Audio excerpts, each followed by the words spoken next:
Hey everyone, Christine Moffett with the Evangelical Lutheran Church in America. And I'm Becca Edwards with Texas Impact and the General Board of Church and Society of the United Methodist Church. So we're still here in Baku for COP29, and yesterday we got to attend a high-level event. It was the Global Summit on Methane and Non-CO2 Gases. And I went and I'm like, why are we talking about methane? And Becca had a really great answer. So why have a high-level event on methane?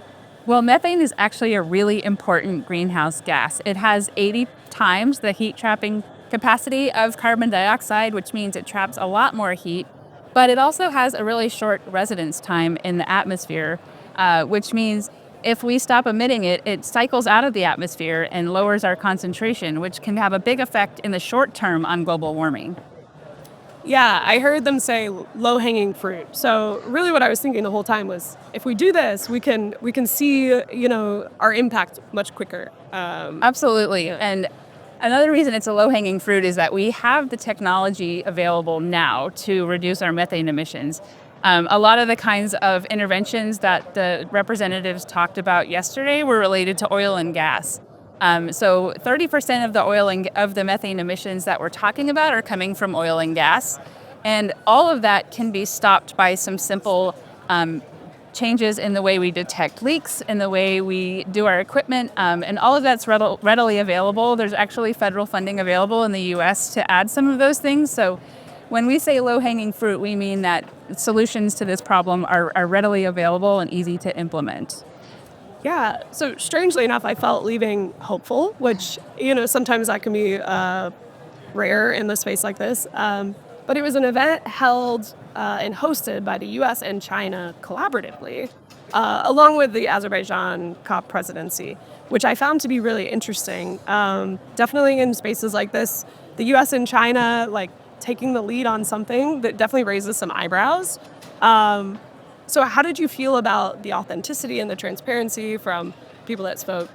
Well, I think it reflected some deep work that's been going on behind the scenes between these three nations, and I was really excited to hear about all the work that's been going on methane for decades, really. I was surprised because in the U.S. this has become an issue more recently, but I was heartened to hear about the international cooperation, and it's just another one of the great outcomes from this kind of yearly gathering.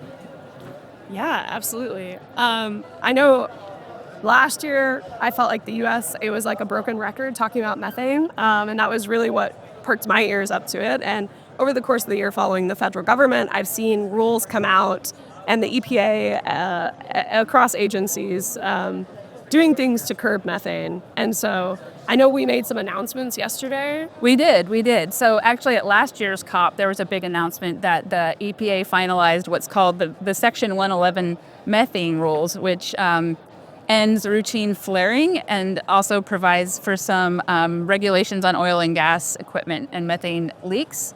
At last night's meeting, John Podesta of the United States actually announced the finalization of the waste emission charge, which is the enforcement part of that policy. So now we have the regulations and we have a fine that we can assess if oil and gas operators are operating in excess of those limits. So that's exciting to hear.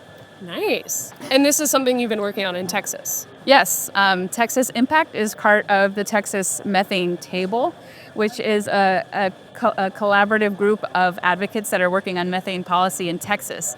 At the moment, we're focused on the Texas Commission on Environmental Quality, which is working to finalize, which is in the initial stages of developing a state implementation plan, which just means that Texas and Texas environmental regulators have to come up with a way to be in compliance with those Section 111 methane rules that I mentioned earlier.